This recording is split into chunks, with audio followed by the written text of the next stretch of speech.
주신 사도행전 4장 13절부터 22절까지 말씀을 인하여서 누구의 말을 들을 것인가 라는 제목으로 말씀 전합니다. 우리는 지난주에 이 성전에서 구걸하던 장애를 앓고 있던 한 거린에 치유되는 장면을 보았습니다. 하나님의 은혜 가운데에서 예수 이름으로 치유되어진 이 사람을 두고 참 많은 일들이 일어나고 있는 것을 우리가 지금 보고 있는 겁니다. 그 가운데에서 이 사도들로 인하여서 놀라운 역사가 일어나는 것을 보았던 당시에 종교 지도자, 대제사장들과 그 집안 사람들이 발칵 뒤집어진 겁니다. 자칫 잘못하면 지금까지 자기들이 굉장히 중요하게 여겼던 것들은 소위 말하는 흔적도 없이 사라져버릴 위기에 봉착했다는 그런 위기감을 보았던 거죠. 그래서 이 사람들이 이제 공에다 불러놓고 윽박지르기 시작했습니다. 하지만 그들과 만나서 이 베드로와 그 함께하는 동료들과 이야기하는 과정에 있어서 점점 한 가지 분명한 것이 보여지기 시작한 겁니다. 그것은 무엇이었습니까? 그들이 은혜가 저쪽으로 임하는가 보네. 도무지 자신들이 가지고 있는 어떠한 억압적인 방법으로도 이들을 막을 수는 없겠다는 것을 보았던 겁니다. 그래서 대제사장의 시도가 무위로 돌아가는 거죠. 그들은 자신들이 가지고 있던 권위, 또 어떤 숫자의 어떤 위력으로 인하여서 이들을 능히 제압할 수 있을 것이라고 생각했지만 그들의 생각과 전혀 다른 방향으로 전개되어지는 상황을 직면하면서 어떻게 할 수 있는 그런 준비가 되지 못했다라고 하는 것을 알게 되었습니다. 그들에게 마지막 남은 방법들은 사도들을 조금 더 위협해서 더 이상 그들의 사역이 전개되지 못하도록 하는 것에 있다라고 결정을 하게 되었습니다. 자, 이렇게 결정을 하게 됐던 이유를 누가는 뭐라고 표현하고 있습니까? 12절부터 14절의 말씀을 통해서 이렇게 표현합니다. 비난할 말이 없었다고 했습니다. 베드로와 위시해서 그와 함께하는 동료들을 그들이 지금 가지고 있던 어떤 여러 가지 실체들을 가지고 와서 증거들을 가지고 와서 조금 더 압박을 해야 되는데 이들을 비난하고 그것을 중단시킬 만한 이 건수를 잡지 못했다 그 말이에요. 그것을 누가는 한마디로 표현한 겁니다. 빌미를 찾지 못했다. 우리는 이 장면을 보면서 뭔가를 찾는데 이 교회를 비난할 건수를 좀 찾으려고 하는 세상의 모습을 오늘 이 대제사장들의 무리를 통해서 볼 수 있다는 것입니다. 왜 그랬겠습니까? 이들은 예수를 인정하지 않았던 이유였습니다. 소위 말하는 믿음을 부정한 까닭입니다. 그렇기 때문에 성령의 임재 이후에 세워졌던 이 초대 교회의 모든 것을 부정하고 싶었던 것입니다. 그래서 비난할 건수를 찾는데 이게 안 찾아졌다 그 말씀입니다. 예수님께서는 제자들을 세상으로 파송하실 때 마태복음 10장 16절이죠. 이같이 말씀합니다. 보라 내가 너희를 세상에 보냄이 양을 이리 가운데 보내는 것과 같다. 그래서 너희가 이 세상에서 내가 보낸 이 명령들, 내가 너희에게 부탁한 것들을 감당하기 위해서는 두 가지를 생각해라. 뱀같이 지혜로워야 하고 양처럼 순결해야 한다. 그렇게 당부하셨습니다. 여러분, 세상에 존재해야 하는 교회와 성도들을 향해서 이보다 더 분명하게 주님께서 주신 말씀이 또 있을까 싶습니다. 여러분, 여기서 말씀했던 그 지혜와 순결함, 어떤 의미가 있겠습니까? 여러분, 사단의 교활함을 우리는 사역의 현장에서 늘 볼 수가 있습니다. 여러분들이 예수 믿음 그대로 살아가려고 할 때, 들려주신 말씀에 감동되어져서 살아가려고 할 때 어떻습니까? 마음속에 갈등이 일어납니다. 그 갈등에 가만히 귀를 기울여 보면요, 그것만큼 또 타당한 이유가 없어요. 이걸 다르게 표현하면 사단의 교활함을 보게 됩니다. 사단은요, 우리가 무슨 소리 하고 있어! 이런 걸로 절대로 우리를 유혹하지 않습니다. 잠깐만 생각을 바꾸면, 그럴 수 있네! 라고 하는 것으로 우리를 건드리고 있다는 겁니다. 이 사단의 교활함 또 있습니다. 사단의 교활함만 있는 게 아니라 내 마음속에 도사리고 있는 이 욕심이라고 하는 것의 교활함입니다. 그리고 얼마나 난폭한지 모릅니다. 내게 어떤 변명의 빌미도 주지 않을 만큼 이 욕심이라고 하는 것은 얼마나 강력하게 우리 안에서 역사하는가를 여러분 알 것입니다. 이걸 감당할 방법이 뭐겠습니까? 지혜라고 하신 것입니다. 지혜. 이 지혜는요, 하나님의 영으로부터 오는 지혜여야 합니다. 여러분 보실 때 어떻습니까? 여러분이 가지고 있는 지혜가 괜찮아요? 여러분보다 좀 많이 사는 저는 지혜가 좀 괜찮을 것 같아요? 별거 없어요. 종이 한 장 차이 정도가 될까요? 사람이 가지고 있는 지혜가 얼마나 보잘것없느냐면요, 2016년인가요? 그해 3월에 9일부터 15일까지 무슨 일이 있었을까요? 구글에서 만든 AI 컴퓨터. 이게 이름이 뭐야? 알파고라고 해서 알파고. 기억하세요? 알파고. 세상에 처음 선을 보였습니다. 근데 그 알파고와 한국 최고의 프로 바둑기사 이세돌 구단과 5번을 붙어요.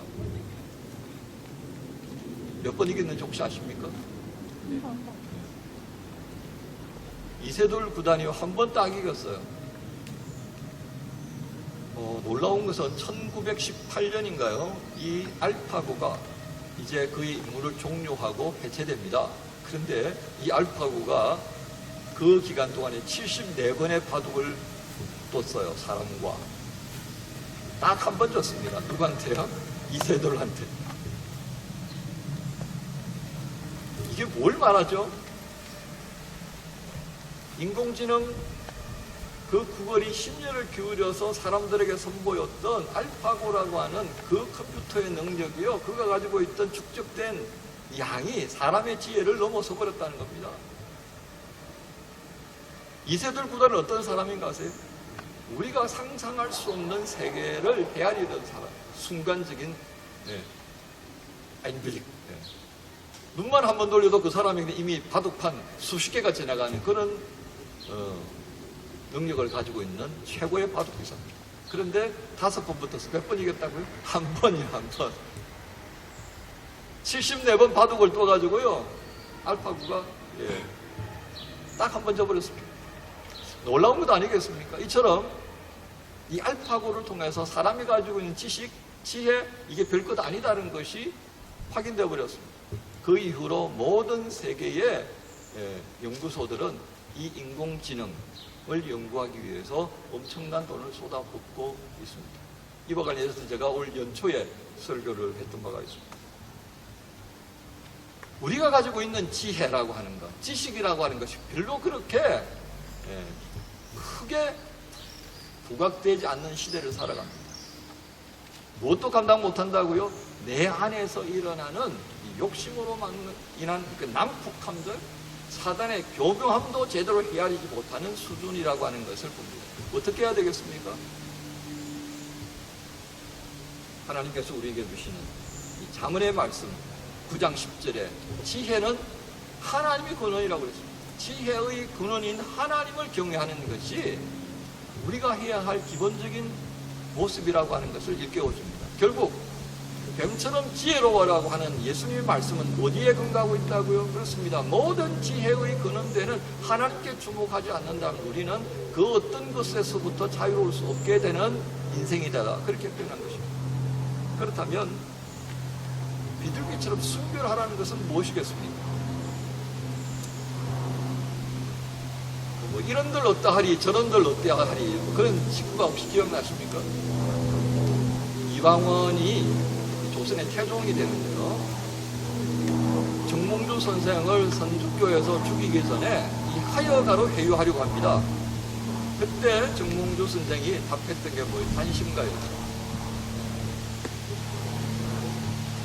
이 몸이 죽고 100번 고쳐주고 뭐 이렇게 나가는 겁니다. 근데 그 핵심은 뭐였습니까? 이방원이 하는 말은 세상이 그렇게 흘러가고 있다.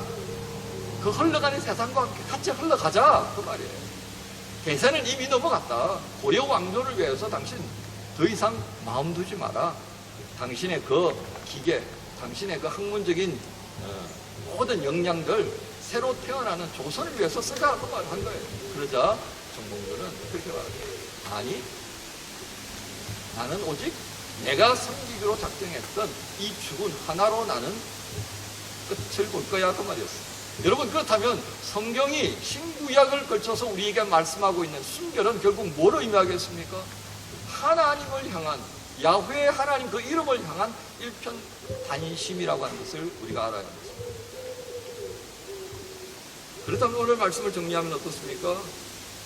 하나님 아닌 다른 것들을 생각하고 다른 것을 말하는 그 모든 것들이 결국 어떠하다는 얘기죠? 하나님이 말씀하시는 순결과 다른 방향으로 가고 있다는 것을 말합니다.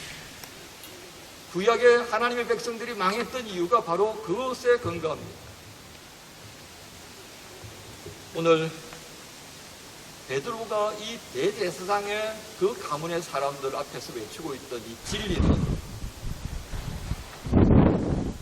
그것이 왜 중요했습니까?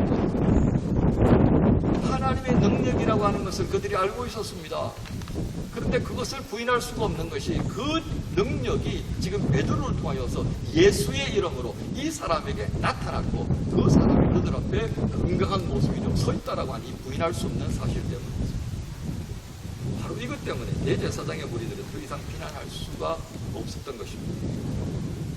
비밀을 찾을 수 없게 된 이 대제사장의 무리들, 베드로와 그 일행들을 내어보낼 수밖에 없게 된 겁니다. 우리는 이 장면을 통해서 우리가 교회와 성도들이 세상에서 어떤 모습으로 살아가야 할까 다시 한번 보게 되는 장면인 것입니다. 그것은 뭐라고요? 교회와 세상은 이 세상에 존재하면서 빌미를 주지 않아야 할 것이다. 다르게 표현하면 어떻게 해요? 사단의 교활함, 내 안에 있는 욕심의 교묘함, 그 난폭함에 넘어가지 아니하기 위해서 더 하나님 앞에 지혜를 구하는 인생, 더 하나님 앞에 집중하는 인생, 그 인생이 되지 않으면 안 되더라.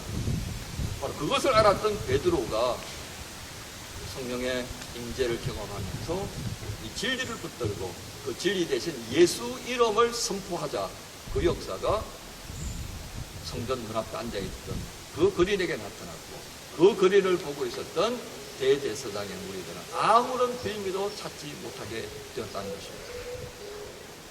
교회는 진리에 서야 합니다. 성도들은 진리에 서 있어야 합니다. 그리고 그 진리 대신 주 하나님을 주목하는 눈길에 흔들림이 없어야 할 것이라는 것을 당부합니다.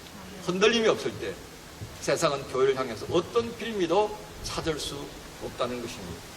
두 번째는 15절부터 18절입니다. 이 상황이 번져지면서 이 대제사장의 무리들이 어떻게 되었습니까? 근심하게 되었다 했습니다. 대제사장의 무리들은 예수 이름을 전가하는 이 교회, 이 사도들을 막을 길이 없게 된 겁니다. 그러자 근심에 빠져버렸습니다.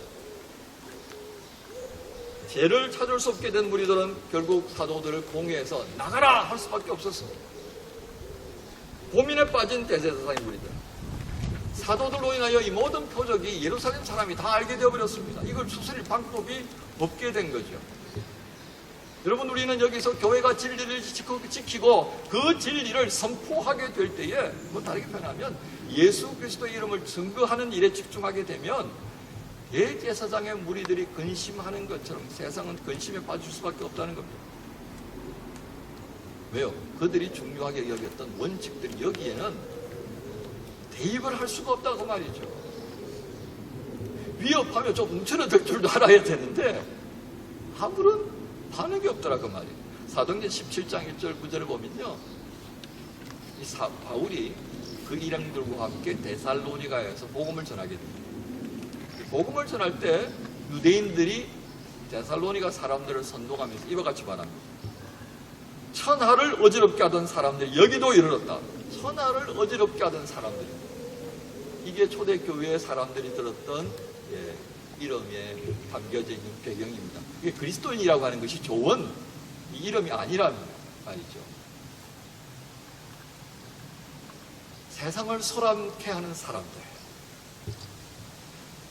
데살로니가는 나름의 질서를 가지고 잘 굴러가던 사회였습니다. 그런데 바울이 그 일행들과 함께 와서 예수 이름을 증거하면서 이 데살로니가 사회가 혼란에 빠져버렸다고 말해요. 그래서 그걸 뭐라고 말했다고요? 세상을 어지럽게 하던 사람들이 여기에도 이르렀다. 여러분, 그리스도의 제자들, 하나님께 속한 사람들, 다르게 표현하면 교회, 성도 이렇게 할 수 있겠습니다. 이 사람들의 삶의 모습이 어떤 것이라고요? 세상을 어지럽게 할 수밖에 없는 삶의 방식을 가진 사람들입니다. 왜 그렇습니까? 그리스도인은 결코 세상에 순응하는 사람들이 아니기 때문입니다. 세상이 가자는 대로 끌려가는 사람들이 아니란 말이에요. 세상이 바른 길을 갈 수 있도록 방향을 제시하고 그 길을 함께 가는 사람들이 그리스도인입니다. 교회인 것입니다. 이게 우리가 살아가야 하는 삶의 방식이라는 것입니다. 그런데 세상에 순응하지 않으려면 좀 불편을 감수해야 합니다. 그래서 우리가 오늘부터 오늘 말씀 듣고 기도한 것을 결심하고 여러분 삶에 적용하려면 그때부터 벌써 불편함이 올 거예요. 불편함. 아침 기도에 일어나야 되겠다. 불편하잖아요. 편하게 잤었는데. 그렇잖아요. 아침 7시 반에 일어나서 아침 기도에 참여하는 게 그렇게 쉬운 일이 아니에요. 불편해요. 근데 그 불편함을 감수할 수 있느냐 그 말이에요. 하나님께서 원하시는 것이 선하시고 기뻐하시고 온전하시고 그게 뭔지 내가 알았다고 말이에요. 그거 하려고 그러면 어떻습니까 여러분? 불편해져요.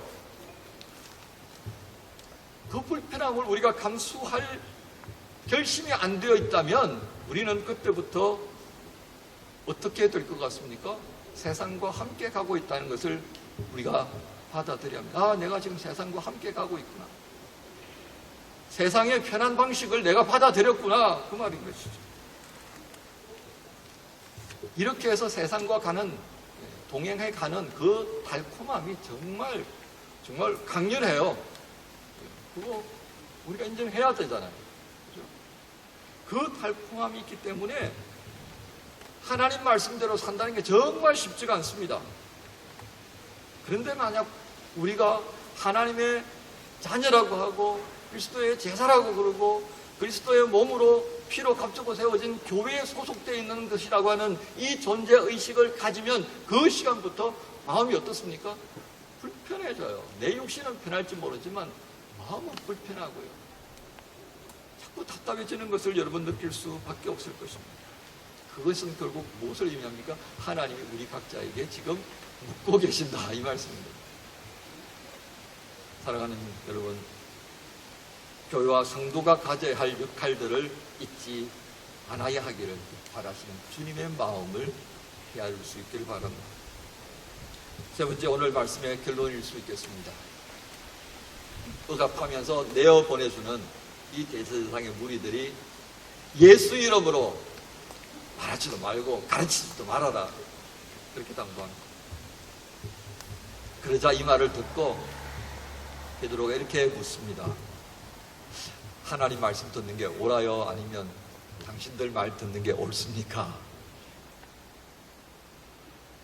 대제사장의 무리들이 어떤 대답을 할 수 있었겠습니까?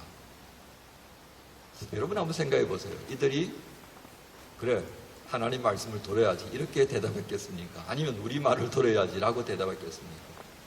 이 질문을 듣는 순간 대제사장의 무리들도 아차 싶었을 것입니다. 그들도 너무나 잘 알고 있는 그 사실을 무엇 때문에 잊어버렸다는 것입니까? 오직 예수 이름을 증거하지 못하게 만들어야 한다라고 합니다. 그것 때문에 결국은 그들의 무지죠. 그들의 불신앙으로 인해서 그들도 감당할 수 없는 질문에 봉착한 것입니다. 여러분, 어떻게 보면 우리는 날마다 이 질문 앞에 서 있다, 이렇게 말할 수 있겠습니다. 세상의 말과 하나님의 말씀. 여러분, 우리는 누구의 말에 귀를 기울여야 할까요? 교회는, 성도들은 누구의 말에 귀를 기울여야 하죠? 세상에 달콤한 말이 참 많습니다. 정말 많습니다. 언젠가요, 제가 시간을 좀 죽이려고 유튜브를 보기 시작했습니다. 하루 종일 한번 본 적이 있어요. 그런데요, 하루 종일 봐지더라고요. 허리가 아프고요. 눈도 침침해지지만요, 하루 종일 봐지더라고요. 그러면서 그것을 마무리하면서 제가 한 가지 크게 깨달은 게 있습니다. 그렇게 하루 종일 봤던 유튜브가요, 머릿속에서 왔다 갔다 하는 거예요. 왔다 갔다. 이 영향력이 꽤 있더라고요. 그러면서 이런 생각을 하게 됩니다. 고국에 계시는 동포 여러분들 중에서 연세 드신 분들이 뭐하고 하루를 보내실까? 유튜브 보고 지내세요. 유튜브 보고. 그 유튜브를 보면서 그들 속에 진리로 자리 잡더라는 겁니다. 그래서 그것에 근거해서 생각하고 그것에 근거해서 말해요. 여러분들 이길 것 같아요? 못 이겨요. 왜요? 여러분들 유튜브 많이 안 보잖아요. 근데 그분들은 하루 종일 보셔요. 그 유튜브를 통해서 인생의 철학을 다듬고요, 그들의 삶의 지혜를 채워가고 있는 분들입니다.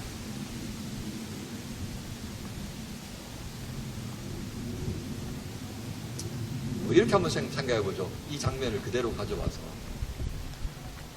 우리가 교회 오는 시간이 얼마나 되죠? 일주일에 한 번이다, 그죠? 그죠? 한 2시간 정도? 많으면 한 3시간 정도.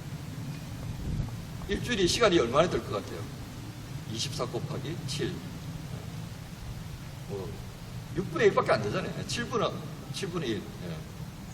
그 가운데에서 이 1이라고 하는 것이 영향을 강하게 주겠습니까? 아니면 이 6이라고 하는 것이 영향을 강하게 줄 것 같아요? 산수 좀 해봐요, 산수.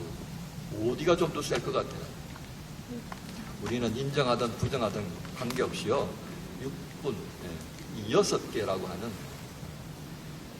이 세상의 영향을 더 받고 살고 있다는 것을 알아요. 나는 하나님 말씀 들어야지. 그러면서 불구하고 누구의 귀에 익숙해져 있다고요? 예, 세상의 소리입니다. 우리가 그것 인정해야 할 것 같습니다. 한국이라는 사회가 아주 선진국이 되어질 것 분명합니다. 하지만 우리의 가까운 이웃들, 그 가정들을 들여다보면요, 참 어려운 부분들이 너무 많은 것을 여러분 알 것입니다. 물질적 풍요는 이루었는데 가정이라는 공동체를 형성하는 그 끈끈한 사랑이라는 줄들은 얼마나 약해져 있는가 여러분 알 것입니다. 마찬가지입니다.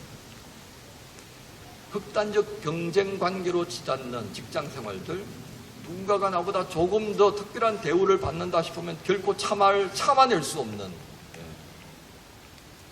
온 사회가 난리가 나버렸습니다. 여러 가지 생각이 들 수가 있겠습니다. 관계라고 하는 것은 이게 유분리에 의하여서 이어졌다 끊어졌다는 사회가 되었습니다. 또 사랑이라는 말로 덧칠한 우리의 삶은 인스턴트와 같은 삶으로 지금 변질되어 가고 있지 않습니까? 그야말로 무엇이 중요한지를 모르게 되었습니다. 왜 그렇습니까?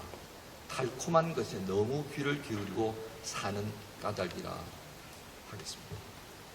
이런 식의 우리가 누구의 말에 반응할까요? 보이는 사람의 말로? 그것에 익숙해지기 쉽습니다. 보이지 않는 하나님의 말씀에 귀를 기울여야 하겠습니다. 그거 쉽지 않아요. 목사의 말도 잘 안 들리잖아요. 그렇죠? 여러분 부모님 말 잘 들려요? 하나님 말씀을 듣고자 하는 열심 가진다는 게 정말 쉽지 않다는 말입니다. 그렇게 보면 오늘 성경 말씀 우리에게 너무 과한 요구를 하는 것 아닌가요? 이 21세기를 살아가는데 적어도 2000년 전에 쓰여졌던 이 성경을 지금 우리에게 요구한다는 게 얼마나 시대에 뒤떨어진 것인가 이렇게 할 수 있겠습니다. 하지만 베드로는 말합니다. 누구의 말을 듣는 것이 합당합니까? 하나님 주님의 교회 가족 여러분, 우리 각자가 하나님의 말씀에 지금보다 조금 더 진지해야 하지 않을까 싶습니다. 우리를 향한 주님의 마음을 좀 헤아려보는 시간들을 지금보다 조금 더 가져야 하겠습니다. 자연인으로서 나 중심의 관점이 아니라 하나님의 자녀되고 하나님 나라 일꾼된 모습으로 나를 살피고 내 주변을 살펴보는, 바로 그것이 하나님의 음성에 더 귀를 기울이는 모습이 아닐까요? 이것은 시대가 변하더라도 변치 않는 하나님의 기대하심이라 하겠습니다.